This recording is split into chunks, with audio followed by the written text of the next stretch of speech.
I have in front of me here an M25 PG cable gland. So you can see it here. I'm just going to disassemble it here so you can see the component part, but basically this is how it comes. So we have a cap here I'm going to remove, and we have a locking nut here.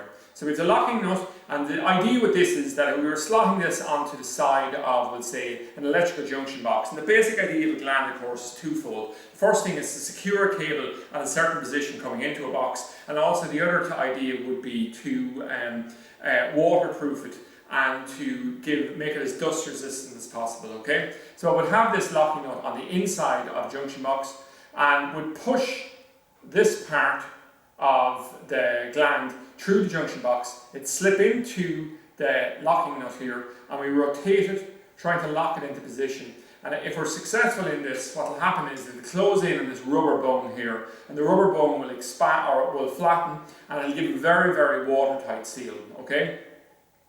The next thing here is if we're feeding the cable directly through, we can see here that we would push the cap on to lock the cable into position here. So what we can do here as well, if we just look in, you'll see there's an outline, maybe a little bit of black here, but as we tighten this more and more, we can squeeze through this to lock tighter and tighter on the cable. And depending on the thickness of the cable, we might actually be able to get quite a good seal on it here, okay? So once again, it just has the desired effect of securing the cable and also hopefully making it waterproof or dust resistant as well. Now, I'm going to give an example of when we would have actually used this. So if we just look over here, we have an M25 gland which we have here. Now the reason we call it M25 is the actual thread that slots through. If we measure that, it'll be just under 25 millimeters. So something like a 25 millimeter hole, or in these cases here, a 27 millimeter hole, would be the ideal diameter for it to push through, because we can slot it through and tighten it in quite easily. So if we went to lock it down, we could use a spanner, we could just use our finger here, hold it in position there. So I'll just there, and I'll just show the angle here as well, right? So just twist it back. And what we'll do is we'll just hold it here, and then I just start to rotate it.